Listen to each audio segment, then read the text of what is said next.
le monde tourne. Direction la Birmanie, refusant de tirer sur leurs concitoyens. Les informations pullulent. Tout de suite, voici les informations. C'est le moment d'ouvrir la page internationale avec Erlich Dorelas depuis Boston, Massachusetts.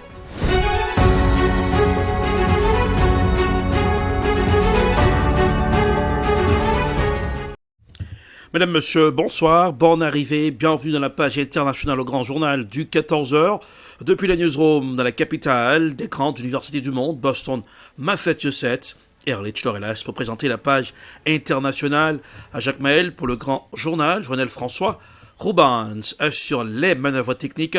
Bonsoir aux auditeurs de la radio évangélique Hosanna 102.3 FM à Jacques Maël. Lors des commémorations du 80e anniversaire de la bataille de Stalingrad, le président russe a mis en garde les pays qui attaquent la Russie et promis à ses concitoyens la victoire contre l'Ukraine. Voici un reportage à signer TV5 Monde. C'est incroyable, mais c'est vrai. Nous sommes à nouveau menacés par des chars allemands avec des croix dessus. Une fois de plus, ils se préparent à affronter la Russie sur le sol ukrainien par le biais de disciples d'Hitler. Pour convaincre ses concitoyens, Vladimir Poutine n'aurait pas pu trouver meilleure date ni meilleur endroit. Stalingrad est le berceau de la victoire. La devise s'affiche partout, sur les immeubles, sur les tramways. Chaque année, début février, Volgograd retrouve son nom d'avant, son nom de guerre. Pour moi, le 2 février est un jour de silence et de tranquillité. Un jour de mémoire, sans divertissement. C'est effrayant de s'en souvenir, mais vous n'avez pas le droit de ne pas y penser. Le 2 février 1943, les troupes allemandes encerclées par l'armée rouge capitulent. 200 jours de combats acharnés, 2 millions de morts, Stalingrad dévasté par les bombardements, c'est peut-être la bataille la plus sanglante de l'histoire. Pour les Russes, c'est surtout la première victoire militaire sur l'Allemagne nazie, le tournant de la Seconde Guerre mondiale. 80 ans après, des cimetières militaires à l'immense statue de la mère patrie, les bords de la Volga restent un haut lieu de pèlerinage patriotique. Encore plus cette année. La Russie est à nouveau en guerre. Ses soldats livrent à nouveau des combats acharnés dans l'est de l'Ukraine. Désormais ici, on célèbre les héros d'hier comme ceux d'aujourd'hui. Nous avons accueilli les familles de soldats tués en Ukraine et ils ont reçu des médailles de courage. Il y avait les autorités, les organisations patriotiques, c'était très solennel. Le message est le suivant. Leurs ancêtres combattaient le fascisme, nos soldats sont les héritiers de cette tradition, eux aussi combattent le fascisme. Mercredi, à l'extérieur du musée, une statue de Staline a été dévoilée. Autrefois dénoncée pour les années de terreur de son règne, voilà le leader soviétique réhabilité pour son rôle dans la victoire contre les nazis. Les autorités instrumentalisent des victoires passées et les événements historiques qui les arrangent pour façonner l'image du pays et manipuler la conscience des gens. Ce n'est pas la vie d'Andreï qui a consacré sa vie à rassembler les reliques de la Seconde Guerre mondiale. À l'époque, l'Allemagne nazie et ses alliés sous-estimaient les spécificités de l'Union soviétique, sa puissance, ses ressources industrielles et le patriotisme de son peuple. Et maintenant, la société occidentale, je pense, la sous-estime également. Et la Russie a de quoi répondre aux pays qui la menacent, affirme encore Vladimir Poutine. La prise de Soledar en Ukraine, premier succès russe après des semaines de débâcle, arrive à point nommé. Pour le président russe, c'est un tournant décisif de la guerre, comme Stalingrad. Aux États-Unis, les funérailles de Tyre Nichols ont eu lieu à Memphis, dans le Tennessee, quelques jours seulement après la diffusion d'une vidéo montrant la brutale agression policière subie par ce père de famille âgé de 29 ans au début du mois dernier. Voici un reportage signé CGTN News. Un service déchirant l'honneur d'une vie prise trop tôt. Alors que les amis et la famille de Tyre Nichols ont rendu hommage à l'homme de 29 ans, décédé le mois dernier après avoir été battu par 5 policiers de Memphis. Il avait été arrêté pour conduite imprudente présumée. On se souvient du père aimant d'un enfant de 4 ans et d'un skateur passionné. La vice-présidente américaine Kamala Harris avait ce message pour les parents de Nichols. Vous avez été extraordinaire par votre grâce et votre courage. Nous pleurons avec vous. Kamala Harris a aussi profité de l'occasion pour appeler le Congrès à adopter la loi George Floyd sur la justice dans les services policiers, une législation qui vise à réformer la police, mais qui a été bloquée par le Sénat américain. En tant que vice-présidente des États-Unis, nous exigeons que le Congrès adopte la loi George Floyd sur la justice dans les services policiers. Joe Biden la signera. Nous ne devrions pas tarder et nous n'acceptons pas un refus. C'est non négociable. Les membres de la famille de Nichols ont parlé de leur chagrin. Leur vie a changé pour toujours. Cela m'a complètement brisé le cœur. Je vois le monde lui montrer de l'amour, se battre pour sa justice, mais tout ce que je veux, c'est que mon petit frère revienne. Ce fut une journée émouvante pour les amis et la famille de Tyre Nichols. Un temps pour réfléchir sur sa vie, mais aussi pour lancer de nouveaux appels à la justice et à l'action, afin que la mort de Tyre ne soit pas vaine. Un nouveau rapport de l'ONG Rete l'Abuso, basé sur la collecte des données pendant 13 ans, demande aux autorités italiennes de lancer une enquête indépendante. Voici un reportage signé Euronews. Plus de 400 cas d'abus sexuels sur mineurs commis par des prêtres catholiques en Italie. C'est le résultat du nouveau rapport de l'ONG Rete l'Abuso. En l'absence de chiffres officiels et de recherches indépendantes en Italie, l'organisation dirigée par Francesco Zanardi, lui-même victime d'abus dans son enfance, collecte des données depuis plus de 13 ans.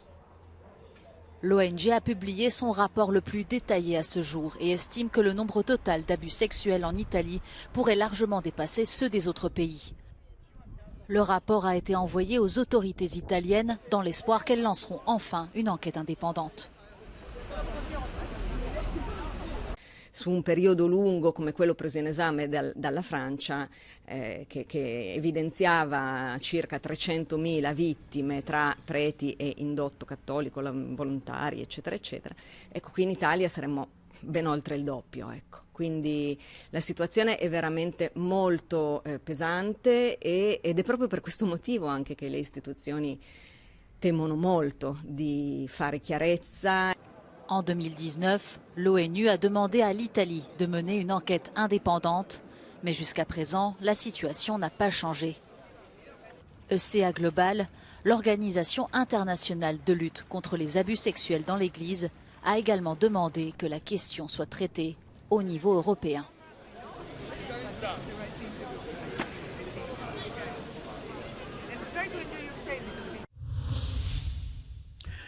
Nous irons à Kinshasa ce jeudi. C'est avec les jeunes et les catéchistes que le souverain pontife avait rendez-vous au stade des martyrs de Kinshasa. Voici un reportage signé Africa News. Troisième jour de la visite du pape François en République démocratique du Congo. Jeudi, c'est avec les jeunes et les catéchistes que le souverain pontife avait rendez-vous au stade des martyrs de Kinshasa. Des jeunes enthousiastes venus de tous les mouvements catholiques du pays ont accueilli le souverain pontife. Une rencontre cruciale dans cette nation de près de 95 millions d'habitants où plus de 65% des Congolais ont moins de 25 ans. C'est d'ailleurs l'un des pays au monde où la population est la plus jeune. Une jeunesse confrontée au manque d'emploi, d'éducation, aux méfaits de la prostitution, de l'alcool, de la drogue, de la malnutrition et d'abandon. Le pape, c'est quand même un modèle. C'est pour nous l'occasion qu'il y ait vraiment un changement. Ça, c'est pas seulement le pape. C'est nous-mêmes d'abord le jeune. Il faudrait qu'on soit au centre de notre vie, au centre de nos organisations. Il faudrait qu'on se prenne en charge. François a prononcé un discours au ton encourageant. Le pape a exhorté son auditoire à considérer la prière comme étant l'arme la plus puissante qui soit. Puis, cette mise en garde du souverain pontife.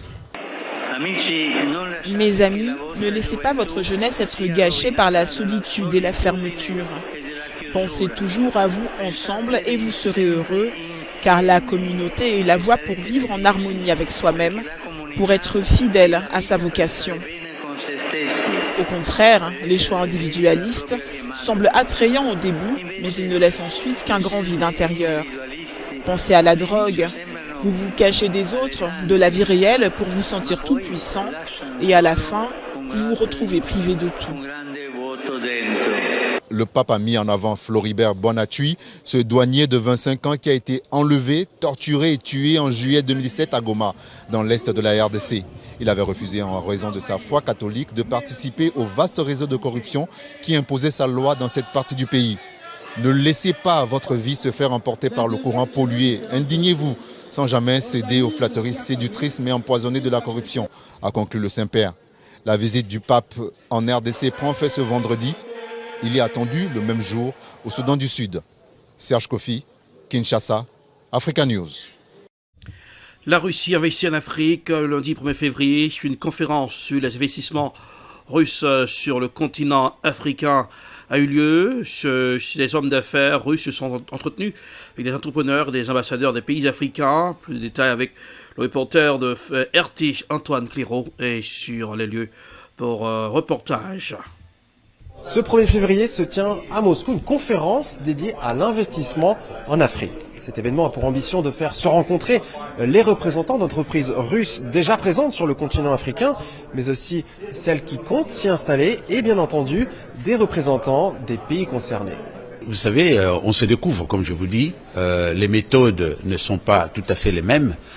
Notre pays, avouons-le, c'est un pays qui est estampillé et formaté pro-occidental pendant très longtemps. Donc le pas de côté que nous faisons vers la Russie, c'est d'abord un apprentissage, mais on est dans une nouvelle dynamique. On s'entend très bien avec mon homologue russe, l'ambassadeur Santebov qui est à Kinshasa. Nous avons déroulé ensemble une feuille de route que nous sommes en train de mettre en place et je crois que petit à petit, les Congolais découvrent davantage la Russie et les Russes aussi commencent à, dans leur recherche de diversification de leurs centres d'intérêt, ils commencent à découvrir l'Afrique d'une autre manière, mais la République démocratique du Congo aussi. Traditionnellement, la Russie procure des bourses à l'Afrique. L'enseignement donné en Russie est très prisé dans beaucoup de parties du monde. Donc nous devons nous exposer plus à l'enseignement russe. Les établissements de soins russes sont meilleurs que ceux de beaucoup de pays où j'ai été. Le marché russe croît vite. Nous voulons faire venir les Russes sur le marché africain. Nous encourageons donc le plus grand nombre possible de ces investisseurs russes à venir en Afrique. Si la Russie a des compétences, l'Afrique a des ressources. Nous n'avons pas d'argent, donc nous avons besoin d'investisseurs russes, de l'expertise et de l'argent des investisseurs russes pour que nous puissions tirer le meilleur parti de ces ressources naturelles. La République démocratique du Congo, comme d'autres pays représentés lors de cette réunion, sans naïveté, cherche donc à diversifier ses partenariats afin de développer son économie, que ce soit par des transferts de technologies ou bien des investissements directs. Car le pays est ambitieux. Sur le plan technologique, je crois que la Russie peut se prévaloir d'avoir des choses concrètes et importantes à apporter à notre pays. Parce que comme je vous l'ai dit, nous avons beaucoup de potentialités, mais ces potentialités ne sont pas encore mises en exergue. Et puis quand on regarde la configuration de la Russie, on trouve quelques éléments de ressemblance avec notre pays, notamment sur le plan minier, sur le plan de l'exploitation.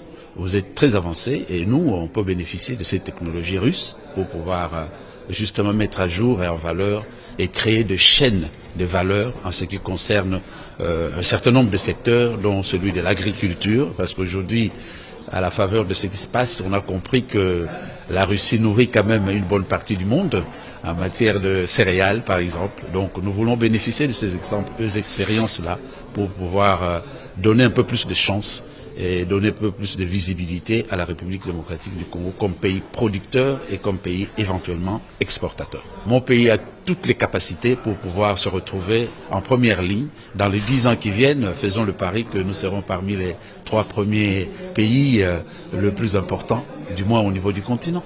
Cette conférence, parmi d'autres événements, vient illustrer le renforcement des relations entre la Russie et l'Afrique. Fin janvier, le ministre russe des Affaires étrangères visitait plusieurs pays du sud du continent africain et au mois de juillet, à Saint-Pétersbourg, se tiendra le 2e sommet Russie-Afrique, point d'orgue de ces relations.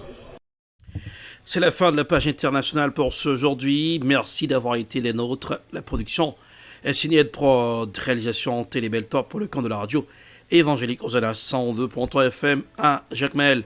Couleur du temps pour ce aujourd'hui, du soleil, 37 degrés Fahrenheit à Boston, 3 degrés Celsius.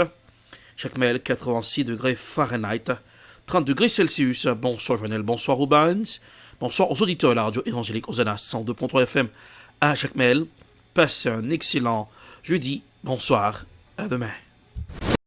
C'était la page internationale avec Erlich Dorelas.